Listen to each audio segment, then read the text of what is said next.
was last reviewed in 2007. In recognition to the effect of inflation over the years and to enhance efficiency in tax administration, I propose to increase the threshold to Kenya shillings 8 million. Mr. Speaker, the VAT Act allows taxpayers making both taxable and exempt supplies to claim input tax where the proportion of exempt supplies is less than 10%. This has led to tax planning and hence loss of government revenue. To address this, I have proposed the removal of the threshold so that only the input tax relating to taxable supplies are deductible. Mr. Speaker, in support of the government's effort to combat malaria, I propose to remove VAT on mosquito repellents and raw materials used in the manufacture of repellents. This will encourage local production of the repellents. Mr. Speaker, tax expenditure was estimated at 393.6 billion, or about 2.9% of GDP for the year 2022. Of this amount, VAT tax expenditure amounted to 248.3 billion, or what is 63.1% of the total estimate of tax expenditure, which is a large erosion of the VAT tax base. Mr. Speaker, tax expenditure creates avenues for revenue leakage and thus denying government the revenue to support key priorities that benefit majority of Kenyans, of the citizens in Kenya. Recognizing the importance of tax expenditure in the promotion of investment and addressing welfare challenges in the economy, and in line with the medium-term revenue strategy, I propose to rationalize the VAT tax expenditure as provided for in the VAT Act in form of exemptions and zero rating based on the following criteria. First, that goods currently exempt be subjected to VAT. Second, zero-rated finished goods and consumer goods and services be exempt from VAT. Third, zero rating be restricted to goods and taxable services meant for export.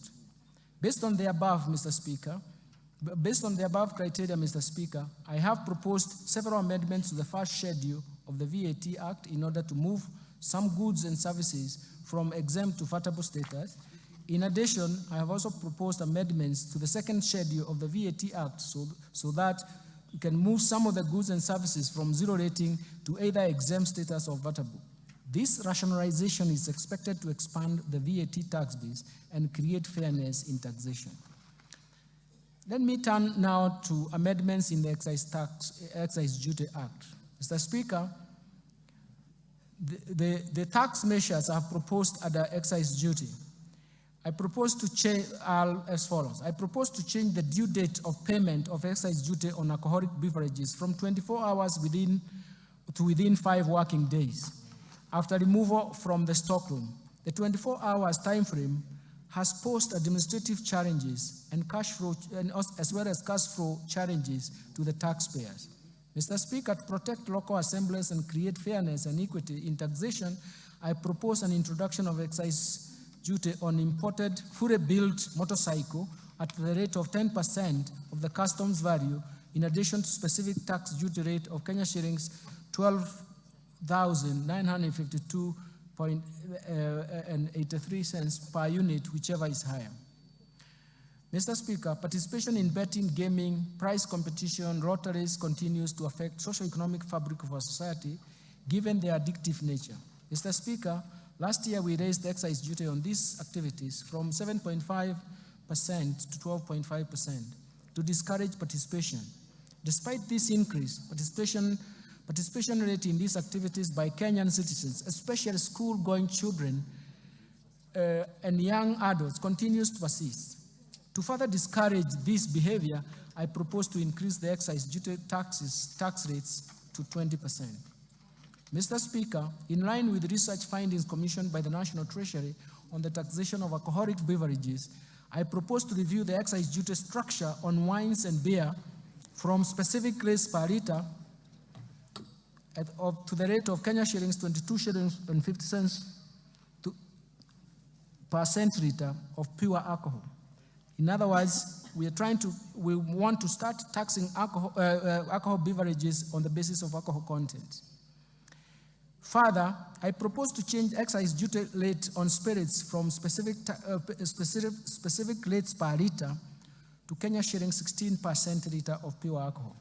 This new structure of taxation based on alcoholic content does not distort the markets, and does not affect the investment decision, and it is expected to encourage responsible consumption behavior of these alcoholic beverages. Mr. Speaker, I also propose to review excise duty structure on cigarettes in line with research conducted and advice that has recommended harmonization of excise duty rates for cigarettes with and without filters at the rate of Kenya shillings 4,100 per mille. This will reduce the incentive for misdeclaration and illicit trade. Mr. Speaker, I propose to increase the excise duty rate from Kenya shillings 1,594.50 cents per kilogram to Kenya shillings 2,000 per kilogram on products containing nicotine or nicotine substitute to address their adverse effects on human health. This excludes those approved medicinal products. Additionally, I propose to increase the excise duty rate on liquid nicotine for electronic cigarettes from Kenya shillings 70 per milliliter to Kenya shillings 100 per milliliter. Mr. Speaker, to provide fair treatment to both residents and non-residents offering excisable services, I propose to amend the Excise Duty Act to charge excisable services offered in Kenya by non-resident through a digital platform.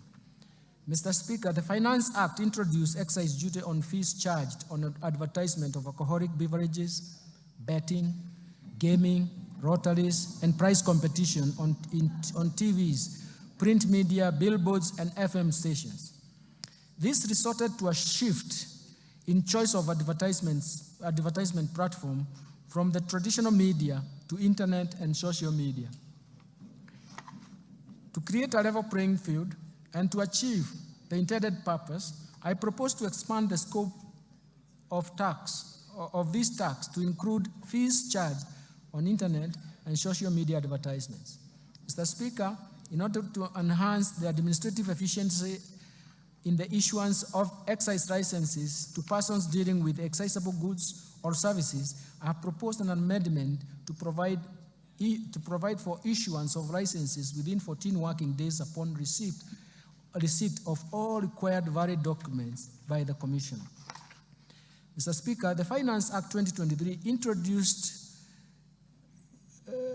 duty on imported eggs, potatoes, onions at the rate of 25%.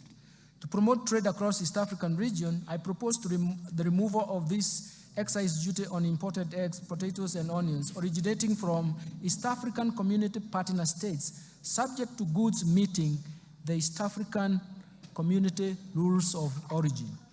Mr. Speaker, currently, excise duty is 15% on the following: telephone, internet data services, fees charged on money transfer services by banks, fees charged on money transfer by agencies and other financial services providers, and the fees charged on cellular phone service providers. I propose to retain the excise duty rate of 15% on fees charged on money transfer services by cellular phone service providers to benefit retail electronic payments ecosystem. Let me now move to amendments to Tax Procedures Act. Mr. Speaker, I will now highlight those proposed amendments of the Tax Procedures Act.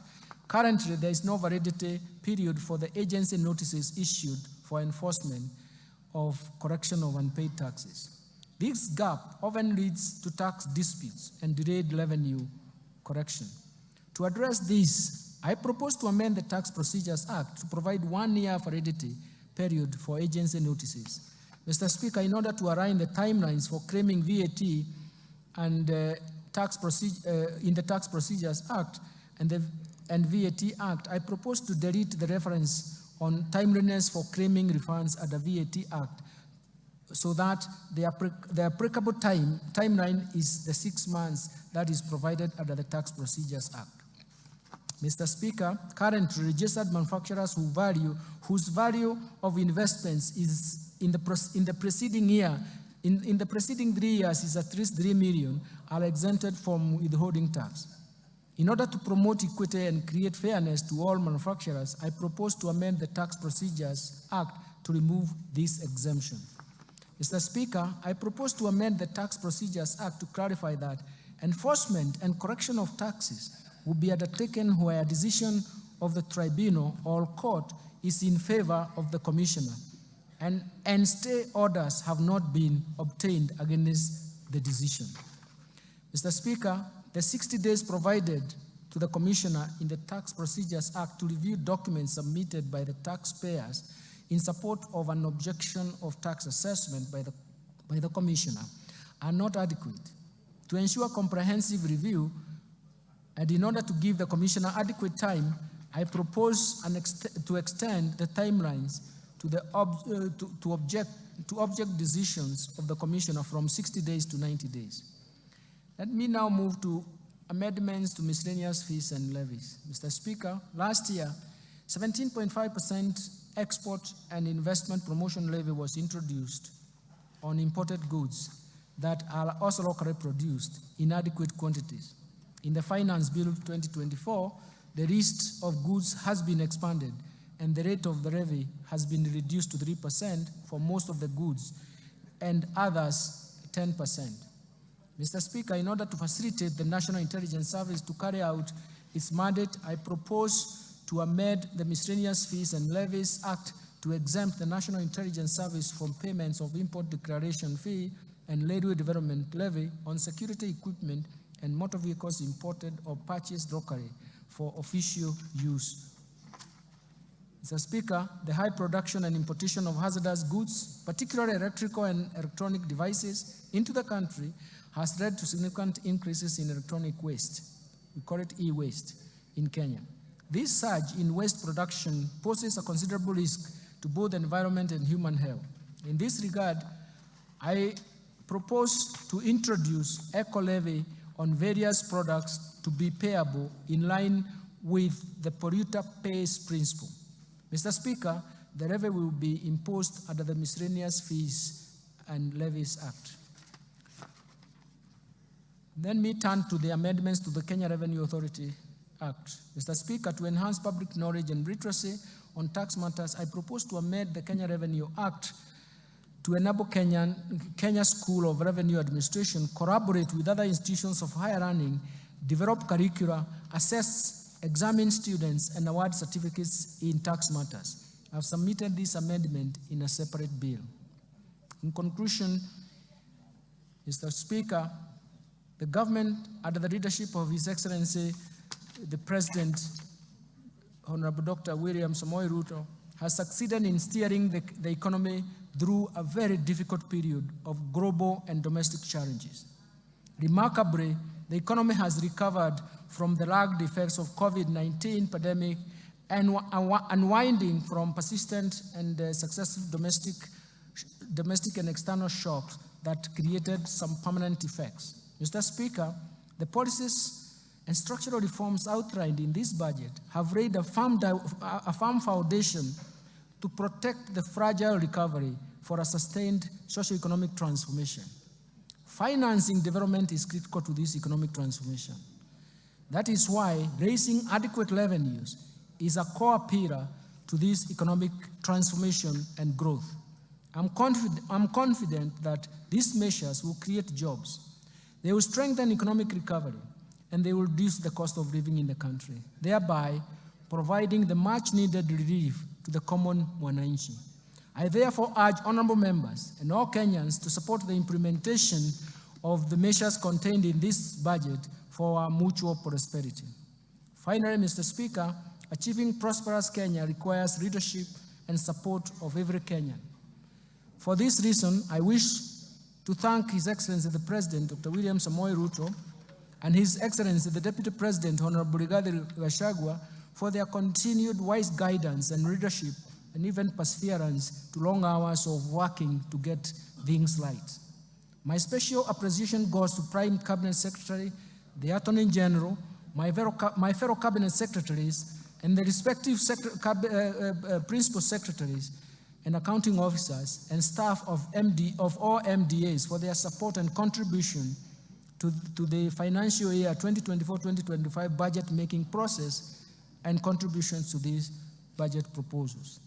My sincere appreciation also goes first to you, Honorable Speaker of the National Assembly, and your counterpart in the Senate, the majority and minority leaders of the entire House leadership, including respective clerks, for overseeing the approval process of the budget estimates for the financial year 2024-2025 and related documents.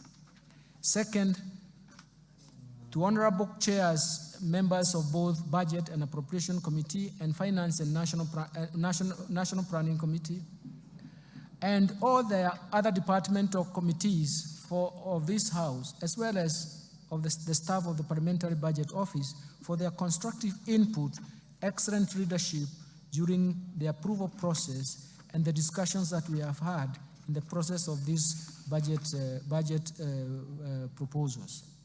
Third, let me thank my colleagues at the National Treasury and Economic Planning, led by Dr. Chris Kipto, the Principal Secretary and the National Treasury, and James Mohati, the Principal Secretary of State Department of Economic Planning, for their commitment, dedication, and support in the preparation of this budget process, including their own leadership in their own MDAs. Fourth, I want to thank the management and staff of the Central Bank of Kenya, Kenya Revenue Authority, financial sector regulators, and other MDAs for their contributions and advice during this budget process. My gratitude also goes to the multilateral and bilateral development partners for their continued technical and financial support. And further, I thank the private sector for its sustained contribution to the discussions we have had to support the growth of our economy. Sixth, I wish to appreciate the media and non-state actors for their active engagement and even participation in the 2024-2025 budget process. Mr. Speaker, I remain immensely grateful to my family and their support and inspiration as I execute my duties at the National Treasury and Economic Planning, which is not an easy task, I can tell you. Lastly, Mr. Speaker, my utmost gratitude goes to all Kenyans for their contributions, proposals, and suggestions received during the finalization of the budget proposals.